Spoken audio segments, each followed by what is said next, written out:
নাস্তা নিয়ে সবারই একটা প্যারা থাকে, যেমন ছোট বাচ্চাদের জন্য। হ্যালো ভিউয়ার্স, নমস্কার, আমি সীমা।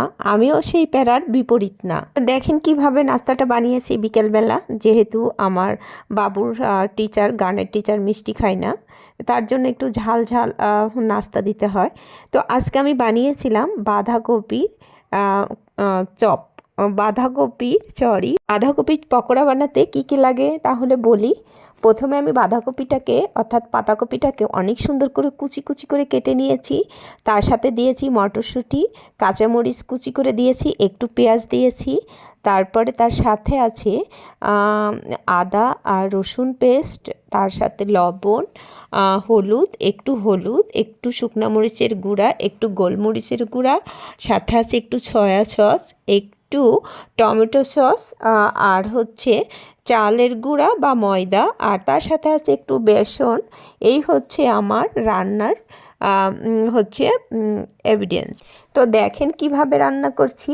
আর হচ্ছে এই যে সবগুলো মশলা যখন আমি দিয়ে দিয়েছি, সবগুলো দিয়ে দেওয়ার পরে আমি এগুলোকে অনেক সুন্দর করে ম্যারিনেট করব। কিন্তু কারণ হচ্ছে পরিমাণ মতো করে আপনাকে ময়দার বেসনটা দিতে হবে, কারণ খুব কমও দেওয়া যাবে না, বেশিও দেওয়া যাবে না, যেন আপনার ফুলকপিটাকে সুন্দর করে কষলিয়ে যখন আপনি করবেন, মাখাবেন, তখন যেন একটু আঠালো ভাব থাকে। আমি দেখেন এক এক করে সব কিছুই দিয়ে নিচ্ছি। যে হচ্ছে মশলাগুলো মেইনলি পারফেক্টভাবে দিতে হবে। যেমন আমার এই পকোড়াটা কিন্তু অনেক টেস্টি হয়, কারণ হচ্ছে আমার যে বাসায় টিচাররা আসেন তাদের খুবই পছন্দের, এবং তারা খেয়ে বলেন এটা একবারে পারফেক্টলি চাইনিজ রেস্টুরেন্টের মতো। আসলে রান্না হচ্ছে একটা আর্টস। আপনি যদি খুব মনোযোগ সহকারে কিংবা মন থেকে সুন্দর করে করার চেষ্টা করেন, তাহলে সেই রান্না বা যে কোনো কাজটাই কিন্তু অনেক সুন্দরভাবে করা যায়। দেখেন আমিও চেষ্টা করছি যে সুন্দর করে পরিপাটি করে এই খাবারটা করার। আমি হচ্ছে এখন এই সব কিছু একসাথে চামচ দিয়ে আসলে নেড়ে হবে না, এটা হাত দিয়ে সুন্দর করে একটু মসৃণ করে করে নিতে হবে, পেস্টের মতো করে নিতে হবে। তো প্রথমে আমি কড়াইটাতে তেল দিয়ে নিয়েছি, কারণ কড়াইটা প্রথমে একটু হিট দিয়ে গরম করে নিয়েছি। এই কড়াইটা আমার অনেক পছন্দের, আপনাদের রান্না দেখানোর জন্যই মূলত আমার এই কড়াইটা কেনা।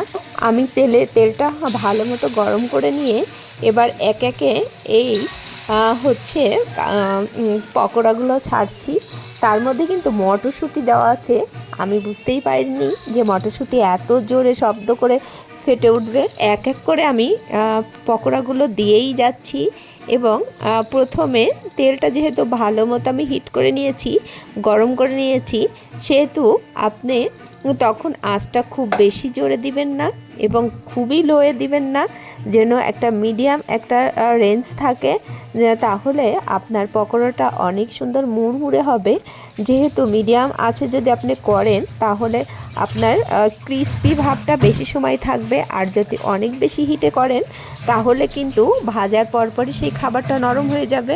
আমি চেষ্টা করেছি একটু কম আঁচে করতে, কারণ এই খাবারটা ভালোভাবে সিদ্ধ হয় এবং ভাজাটাও মুড়মুড়ে হয় এবং খেতে কিন্তু অনেক ভালো লাগে। তো আমি দেখেন কিভাবে ভাজা করছি। যখন ভাজা করবেন, এক পিঠ লাল হয়ে আসলে অন্য পিঠে উল্টিয়ে দিতে হবে। কারণ হচ্ছে বেশি একেবারে লাল করার পরে উল্টিয়ে দিবেন না, তাহলে সেই যে কোনো খাবারটাই টেস্টটা অনেকটাই লেস হয়ে যায়। আমি মোটামুটি বাদামি হলে উল্টিয়ে দেই, আবার পরবর্তীতে নামানোর আগে ডাবল করে উল্টিয়ে দেই, যেন খাবারটা অনেক ক্রিস্পি হয়।